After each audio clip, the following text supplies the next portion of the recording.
At a rural village crossroads, a street vendor named Alu stands in the pouring rain, serving customers. He is a master of his craft. His dumplings are famous across the district, and despite the terrible weather, people line up just for a plate. Yet, by every financial metric, he is completely trapped in poverty. This chart shows exactly why a highly popular business can still leave a person broke. We are looking at Alu's daily revenue stacked against the fixed costs of raw materials and basic survival expenses. When running a micro-business with razor-thin margins, high foot traffic can still yield zero profit at month's end. Over time, this mathematical reality creates an enormous psychological toll. For his wife Shimla Mirch, watching endless work generate zero surplus breeds deep, festering resentment. Living in permanent survival mode distorts your perspective. The daily panic of covering basic expenses masks the long-term value of a person's labor, making the mind desperate for any immediate exit strategy. That exit strategy arrives in a sleek black car. A wealthy merchant named Bengen steps out at the crossroads, flaunting his money and openly mocking the street vendor's humble setup. Bengen watches the couple argue from a distance, identifying their financial vulnerability as a clear point of entry. He begins a predatory campaign, specifically targeting Shimla Mirch Sigzastan with promises of an easier life. Shimla Mirch looks at her options and builds a simple equation. On one side is rain, mud, and permanent financial anxiety. On the other is climate control, leather seats, and status. She equates the immediate comfort of the luxury car with guaranteed long-term safety. When the slow grind of honest labor feels like a dead end, abandoning it for an extrinsic shortcut to wealth is incredibly tempting. But skipping the work to chase the reward comes with a heavy, hidden cost. The breaking point finally hits. Shimla Mirch packs her bags, walks out into the rain, and gets into Bengen's car. She abandons her husband, choosing the illusion of immediate wealth over their shared partnership. Alu returns from a long day at the stall to find his house empty. The realization of what has happened crashes over him, sending him to absolute rock bottom. A close friend steps in with a harsh truth. Crying won't change his reality. Alu makes a conscious decision to weaponize his grief, eliminating every distraction in his life to focus entirely on his stall. The mechanics of this hyperfocus are brutal but effective. He starts waking up hours before dawn.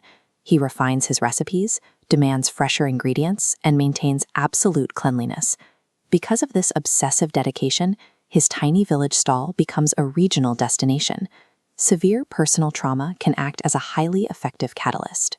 It strips away all remaining complacency and forces a person to achieve a state of absolute mastery over their craft. Look at this compounding growth curve. Alu's relentless dedication to small, daily improvements in product quality eventually hits a tipping point. Word of mouth spreads rapidly to neighboring villages, which triggers an exponential spike in his customer reach. Mirchi, a veteran of the city's food scene, spots the massive crowd and stops to investigate. She approaches the stall with a professional eye, recognizing a high-value product that simply lacks the right platform to reach a larger market.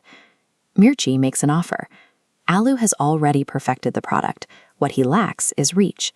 She offers to provide the physical restaurant space and the marketing infrastructure needed to scale his food out of the village and into the city.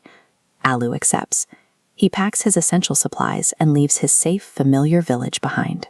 He takes a calculated risk to test his hard-earned skills in a highly competitive urban market. True opportunity is simply capital recognizing competence. If you build a masterful product, it will inevitably attract the exact infrastructure it needs to scale. In the city kitchen, Alu delivers exactly what he promised.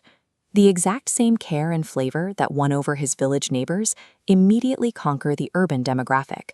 The restaurant is packed every single night. This flowchart illustrates Alu's critical business transition.